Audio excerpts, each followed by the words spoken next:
Hey there, everyone. This is Sam Collins, the coding and billing expert, back at you again for another program with Cairo Secure. And guess what time it is? It's code update time. Here's a riddle for you. When will the 2023 diagnosis begin? Well, like every year, diagnosis codes don't update January 1st. When do they update? October 1st. So that's a short time away. What's going on this year? What's changing? What's updating? Let's make sure you're up to date, and let's be careful of hyperbole. Let's go to the slides, everyone. All right. Well, let's talk about the 2023 diagnosis ICD-10 update. As you're well aware, codes do update every year, as I noted, in October. And some years, there's big changes, and we've seen them. There's other years not so much. So I always want to be careful. I'm going to be pretty Cairo-centric when it comes to this, and let's be careful. Do you need to buy a new code book? I think not. With online access, HJ Ross does a digital access one. There's lots of ways of getting codes, but remember, when you go online, is the person you're getting them from, do they have the updated set? Do they have the current set? That is the ones that are the billable and, quite frankly, payable codes.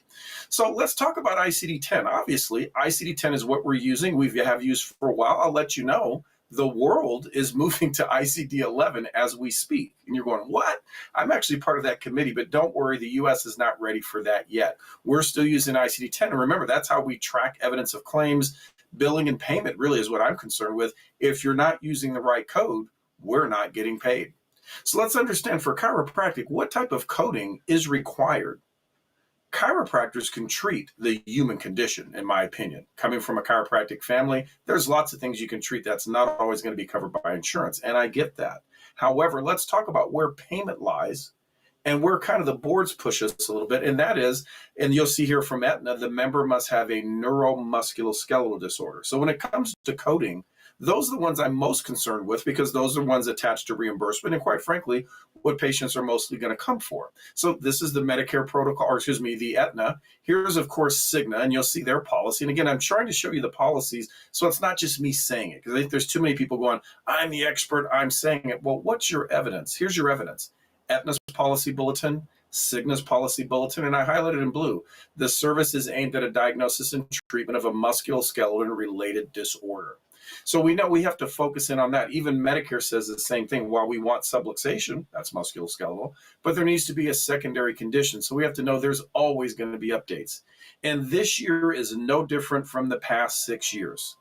Every year there's an update. Some years those updates are big, some not so big. And so I'm always careful with hyperbole of people saying, you've got to do something, you've got to buy the new thing. We want to make sure, you know what I care about? What happens for us? What changes for us? Let's take a look in the past of what things have updated. As you're well aware, last year was kind of a big deal for us because there were 3 new codes for low back pain. And of course, everyone was, oh, wait, we got to do. And of course, the most common one's still going to be M5459, just not the M545. Remember, M5451 for low back pain is vertebrogenic or end plate pain. Okay, so let's be a little bit careful there on the use. And of course, there's cervical genic headache. That was a new one. So that was it, though. Was there anything else that really made a major change? Not really. So when people say there's a big change, would that be worth purchasing a brand new book? No, just get access to where you get the information. That's why you're with me today, or glad you're with me today. Let's look at what happened in 2021. Remember, the change there was the headache codes. And one thing I will point out, sometimes you look at headache codes, this one says orthostatic, this one says unspecified, but note all the things that are unspecified headaches, including things like sinus and occipital. So realize that that's kind of a catch-all for a little bit of everything. But again, it was a new code. If you use R51, it's getting denied.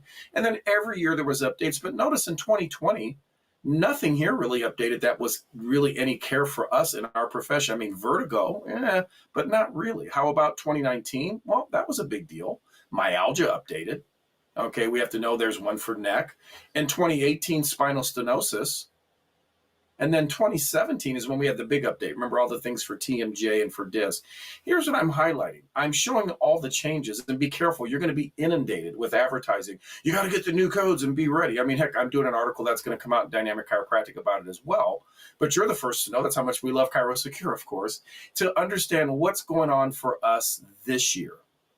Well, to show the complete coding, the 2023 codes, which begin October 1st, just a few weeks away, there's now 73,000 diagnoses. You're like, wow, 73,000. Do we need to know that many? Frankly, no. I bet most of you are probably coding the same 10 or 20 things, maybe even less, all the time, because that's what you see. Let's not pretend we don't see a lot of the same thing over and over. Well, there's 1,100 new additions. Ooh, that seems like a lot. Deleted 287 with 28 revisions. But you know what I care about? Chiropractic. So let's be chirocentric when it comes to this. Yes, I could sit here and tell you, oh, there's 1,100 new codes. What if they have no pertinence to your practice, to the things you care for? Do we really care? And I'm not saying we wouldn't want to have maybe a little background knowledge, but a code that's for something we don't treat, like if there's a code for nephrosis, that's a change. Would that really matter for us? No, it wouldn't. So let's talk about what has changed. What has changed for this year, that's I think going to be of importance, is lumbar and lumbosacral disc. Now, what you're seeing here are the current codes for lumbar and lumbosacral disc. You notice the first code is for disc disorders with myelopathy. The next codes are for disc disorders with radiculopathy. Then we have, of course, disc disorders that are displacement. Let's be careful. Displacement means movement, which you could say is herniation. If you want to say bulging, it encompasses all of that. Then, of course, we have degeneration. That's a separate code. And we have also one that's kind of a generic code. Notice this one. The other ones all have something specific: myelopathy, radiculopathy, displacement, degeneration. But then we have this code, disc disorder that's other. What do they mean by other?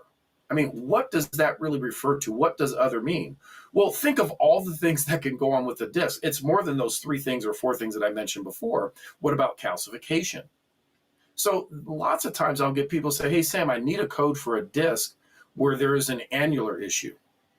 And I'll say, well, there's no specific code for that. So therefore you would use other. Well, that is what's updated for this year.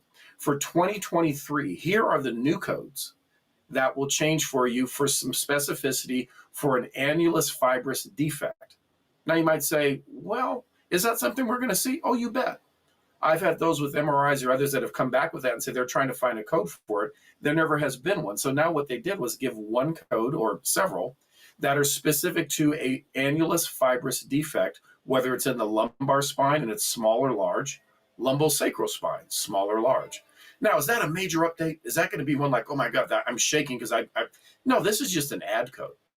So this code is available to you now, or well, it will be October 1st, of course. But keep in mind, it would have to have some specificity. So is that a big change? In a way, because it is a new code, but is it one that's really going to change the things you bill commonly? I'm going to say probably not. So always say, be careful when someone says major change. Know that, okay, let's look at what's major for us. Well, what has also changed for this year is some new codes for muscle atrophy or muscle wasting, but specific to the spine. There's always been a code for muscle atrophy, but it's been very generic. It's just kind of an anywhere code. And what they did for this year, meaning 2023, is they've added codes specifically for muscle wasting in the back, meaning the neck, upper back, lower back, or someplace else, not specified in the spine. I doubt I'd use the last one, but they're the 3. So is that one you might use? I think so. I mean, there could be times for a person with a chronic injury where they're getting a lot of muscle wasting, debility, and so forth. So that could fit in, and that certainly will lend to kind of a complication. So certainly, are there some changes there? You bet there are. Those are going to be the only 2 that I think are of any major importance to us, because what else is new for this year? Well, there's a new code for concussion, but this code for concussion is you don't know how long they were unconscious. Think if a person had a concussion, you go, did you lose consciousness? And they go, I think so, but I don't know how long, because currently what we have a code is for up to 30 minutes or over an hour or not. And they just said, you know what, why don't we have a code that just allows us to say, we don't know. Now, is that a major probably change for us? I don't think so, because probably what you're going to be coding anyway is post-concussion syndrome. Nonetheless, a new code there. There's also a new code for post-viral fatigue syndrome. They've updated that. Now, could that be a code that would be something we might use as a complication? I think so. What if you have a patient that is recovered from COVID but has long COVID, and they are having any type of chronic or any back issue? Could that type of thing add to the patient's complication or complicate the patient's recovery? To an extent. Now, would I use that code on the claim form? I'm not so sure. I want it in the chart notes, though. It's like obesity. It's like diabetes. We're not treating it directly, but it's complicating the recovery. That might fit there. There's also a lot of new codes for endometriosis. Well, this is what I'm pointing out. There's about 50 new codes for endometriosis, Is that something we code regularly? So again, I want to be careful with you to not get you overly hyped, like, oh, there's new codes, I better buy a new book. If you have last year's book, you add what I've given, I think you're going to be fine. In fact, what I would suggest is if you're doing something with an annulus defect, sure, we've got that. Otherwise, I don't think there's enough major change. But here's a new code. Look at this one. My patients are not always broke. I mean, that sounds awful, but we know. But when they are, I code, and get this code, Z91190. Patients' noncompliance with other medical treatment and regimen due to financial hardship. How many times have we all seen that? Now, I'm pointing this out that, to me, this tells us this is a significant problem. Now, is it one we'd actually code? No, this would be more for a understanding of it. Does that change how we would treat? No. But what I want to bring this up for is that obviously if they've created a code for this, this is an issue. And think in your practice, what is a barrier to a patient getting care? Often it's money. So think in your practice, yes, you can take some insurances. You can offer a slight class discount. What about prepaid plans? Well, that's maybe for another time when I go with you, but those are some things to think of, because a practice is going to survive and thrive, frankly, off of getting patients. And when someone's having a financial hardship, how do we help them? Whether it's going to be payment over time, some discounting, prepaid plans, but do keep that in mind. Now, this has been a good synopsis of what's changed. So you're thinking, oh, October 1st, are there going to be any changes to the common code you use? There are not. Unlike last year, no changes there. Do remember, though, the new codes don't begin until dates of service October 1st. So I had someone last year that was billing a patient in late to mid-October, but the treatment was in September, and they were using the new codes, which of course didn't happen until the date of service. So do keep that in mind. We're always going to be here to support you. For those of you who have our H.J. Ross digital coding, I want to give you a little secret of how to find things. If you have our system and you can't find something, go into the search bar and literally type this date in, 10-1-2022. That will literally give you all the codes that updated for this year. And another secret is if you want to look at any change for any year, just type the same thing with the date of that year. We're always want to make sure you have the best and most current code. Remember, members, if you're a member with us, you also get our coding list that gives you the common codes for chiropractic, so you don't have to search all over. But certainly this search here allows it to be a little easier and helpful. And don't forget, go to our website for all the current news and updates. We have a blog that's every week updating on things like personal injury, post-settlement issues, how to deal with certain types of aspects. Take a good look, something to kind of look at weekly. What I want you to know is we're always going to be here to help. H.J. Ross Company is your partner, along with ChiroSecure. We're here to make sure you thrive. If you want to have an expert on your staff, it'll cost you as little as less than $1,000 a year, which also gives 2 seminars. In addition to that, you can contact me daily, and I do a monthly webinar seminar with you. And guess who gets the code update first? Our network members. So everyone, you now have the updates. You're ready. October 1st, no big deal. Let's move forward. Let's continue to be that good doctor to our patients. Until next time, everyone, thanks so much.